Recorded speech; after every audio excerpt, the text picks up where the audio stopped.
Two police officers were injured at the Thika Road Curfew roadblock on Monday night and are currently being treated at Nairobi West Hospital. 3 civilians also sustained varied degrees of injuries and were rushed to the Kenyatta National Hospital for treatment. The 2 officers are part of the contingent of law enforcement officers deployed on major roads to implement measures aimed at containing the spread of the disease.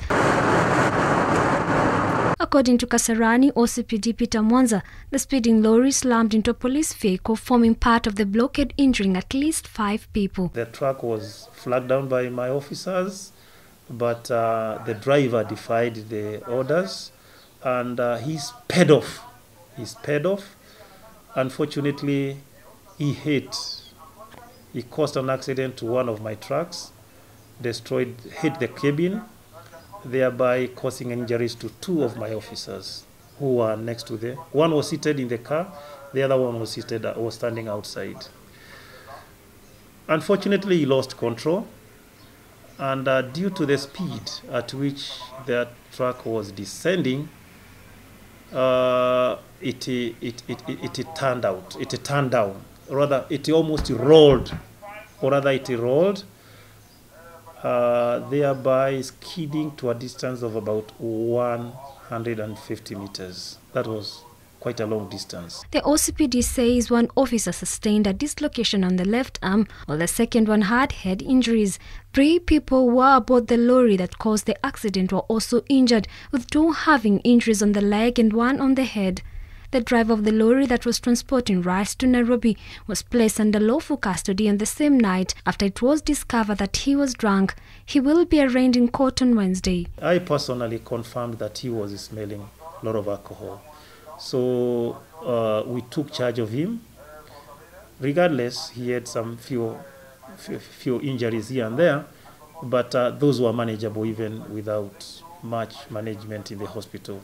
We took him to custody. Of course, he had some pains. We gave him some painkillers because he didn't have any fracture, and we detained him at Karasani police station. The Thika Road police roadblock is one of the several that have been erected across the county to enforce the daily curfew. This comes amid report that law enforcement officers were increasing vigilance in the disease zone, particularly in Nairobi, where residents are accused of flouting Ministry of Health guidelines and violating curfew rules. A policeman is sent on the road there to help the population. And because we are there, we are not an enemy. All that we are doing is good for both of us, me and you.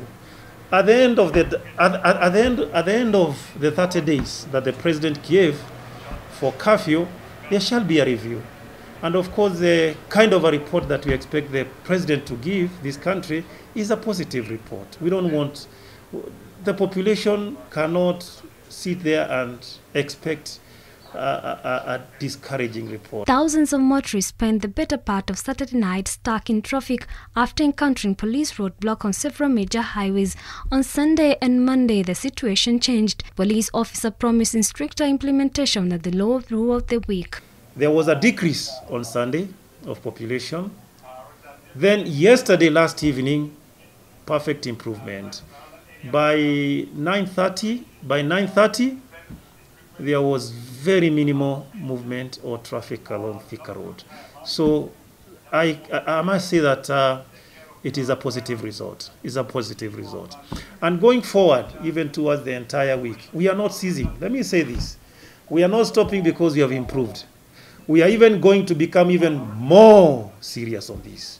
President Uhuru Kenyatta revised the curfew in March to deal with the third COVID-19 wave, but this rubbed many the wrong way, with some rebuking the authorities for enforcing the measure while lobbying to have it lifted, but the law enforcers are not ready to condone those flouting the rules. The small number that will be arresting, we are not going to sit down there.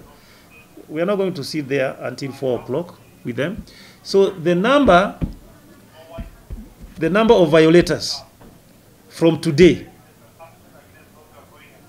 of course, we shall be bringing them to station and to prepare them for charging the following day for contravening the curfew orders. At the end of the day, we need a positive report from the president, and it is our duty as Kenyans to respect the law and obey the Ministry of Health guidelines. Dolly Mwirigi for Hope TV News Watch.